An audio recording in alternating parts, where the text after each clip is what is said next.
Welcome to Grand Prix, your go-to channel for the fastest updates in Formula One. We've got 3 hot stories for you, so make sure to subscribe and hit the notification bell to stay ahead of the pack. Let's get started. After several weeks of intense speculation, it now appears that Mercedes is on the verge of renewing George Russell's contract. The confirmation came directly from team principal Toto Wolff during an interview with Sky Sports earlier this week. According to Wolff, the expectation is that the deal will be finalized before Formula One summer break, which begins right after the Hungarian Grand Prix this weekend. This means we may have an official announcement regarding Russell's future within the next few days, finally putting an end to the uncertainty that's hovered over the Mercedes garage since the beginning of the season. Russell's current contract is set to expire at the end of the 2025 season, and talks about an extension have reportedly been ongoing for months. Yet despite the looming expiration, Russell has remained composed and focused. Wolff praised the young British driver for his maturity and mental stability, highlighting that the contract discussions haven't negatively affected his on-track performance. Still, Wolff admitted he had hoped to settle the matter much earlier in the year. According to Sky Sports, the renewal will likely be a multi-year agreement. The new contract is expected to extend through the 2026 and 2027 seasons, with the potential option for a third year, possibly taking Russell through to the end of 2028. If this plan materializes, it would place Russell among the long-term pillars of Mercedes' driver lineup heading into the new era of Formula One regulations in 2026, when new engine and chassis rules come into play. This kind of continuity could prove crucial for Mercedes as they attempt to reclaim the dominance they once had in the hybrid era. This decision gains even more context now that Max Verstappen's future appears to be locked in with Red Bull. With Helmut Marko confirming that Verstappen will stay with the team in 2026, the chances of Mercedes signing the Dutchman for next season have all but evaporated. That reality pushes Mercedes to secure their existing talent and build around it, rather than continue chasing uncertainties in the driver market. George Russell, with his growing experience and consistent performance, represents a safe and strategic choice. Alongside Russell, Andrea Kimi Antonelli is also expected to be part of Mercedes' future. While the details of Antonelli's deal remain more flexible, current reports suggest he will likely sign a shorter-term agreement, perhaps initially for 1 year with a potential option to extend. This strategic move leaves a small window of opportunity open, just in case Verstappen's situation at Red Bull changes dramatically in 2027, when the next major round of contract reshuffling could take place. What's interesting is how calculated Mercedes appears to be in this entire process. Rather than banking on uncertain moves involving big names like Verstappen or rekindling hope for Lewis Hamilton's return, the team is choosing to double down on a driver they have developed and trusted. Russell's performances since joining the team in 2022 have been solid, and while he hasn't always had the car to fight for victories, he's proven himself as a reliable and highly skilled driver. His ability to extract maximum performance from difficult machinery has impressed not just fans, but also team management. As the Hungarian Grand Prix approaches and the summer break looms, the timing seems ideal for Mercedes to solidify its plans. Once the ink is dry, the team will shift focus entirely to development for 2026, knowing that their driver pairing, Russell and likely Antonelli, is settled and ready to face the new technical challenges head-on. That kind of internal stability could give them a head start in the race to adapt to the sweeping regulation changes. One issue that's becoming more and more frequent in Formula One is the way rain affects the race weekends. In the past, wet weather races were some of the most exciting and memorable moments in the sport. Today, however, it's almost expected that if it rains, especially if it rains heavily, there won't be much of a race at all. We've been seeing repeated delays, red flags, rolling starts behind the safety car, and hours of waiting, often with little to no real racing under wet conditions. And that trend is starting to frustrate both fans and drivers alike. The most recent example came during the Belgian Grand Prix, where the race start was delayed by nearly an hour and a half due to rainfall. Once again, wet weather disrupted what could have been an intense and dramatic race. But this time, Max Verstappen didn't hold back his frustration.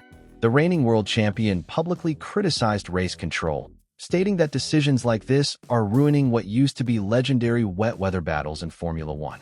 In his words, the sport is losing one of its core thrills, watching the world's best drivers tackle the unpredictable challenges of a soaked racetrack. Verstappen said in an interview that the race could have started hours earlier. He mentioned that all drivers have already discussed the importance of being cautious under those conditions, adjusting their driving, and being aware of the risks.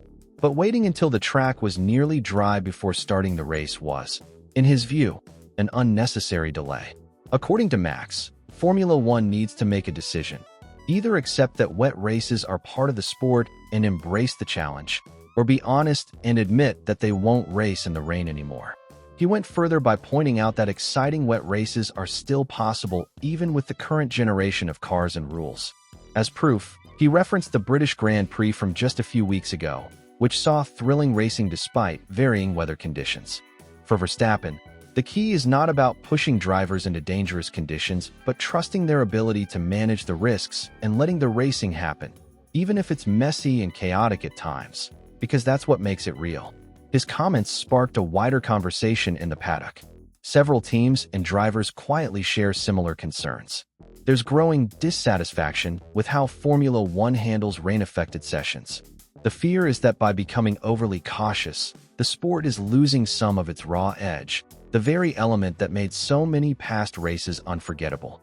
Of course, safety remains a top priority, and no one is arguing that drivers should be sent out in dangerous conditions blindly.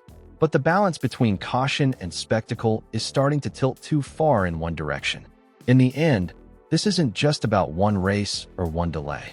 It's a reflection of a broader trend. As the sport evolves, so do the expectations. But there's a fine line between protecting the drivers and sterilizing the competition. Verstappen's blunt remarks might not lead to immediate change, but they do highlight a sentiment that many within the sport are starting to feel. Formula One needs to remember what made it great in the first place. Let the drivers race, even in the rain. After weeks of speculation and behind-the-scenes discussions, it's now official. Ferrari has renewed the contract of team principal Frederic Vasseur for multiple years. Despite rumors suggesting the Scuderia might make changes to its leadership after a somewhat inconsistent start to the season, the iconic Italian team decided to reinforce its trust in the Frenchman, opting for continuity rather than disruption. Vasseur, who took over the leadership of Ferrari in 2023, will continue leading the team in its ongoing mission to return to the top of Formula One, a position Ferrari hasn't held since their last constructors' title in 2008. When Vasseur was brought in, expectations were high. The team was desperate for structure, direction, and a long-term plan that could finally challenge the dominance of Red Bull and Mercedes. While the journey has been anything but smooth, Ferrari's management believes that Vasseur has been making progress where it matters most, behind the scenes.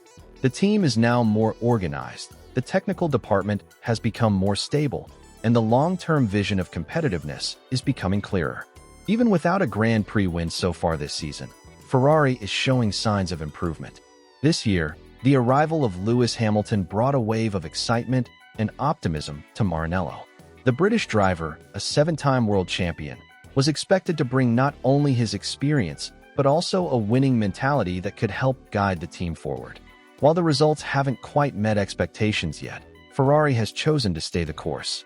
Rather than resetting the structure yet again, something the team has done repeatedly over the past decade, they are investing in consistency and long-term growth.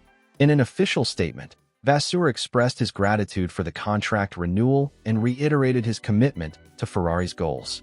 He acknowledged the weight of leading such a historic and passionate team and emphasized that everyone within the organization is working tirelessly to bring Ferrari back to the top.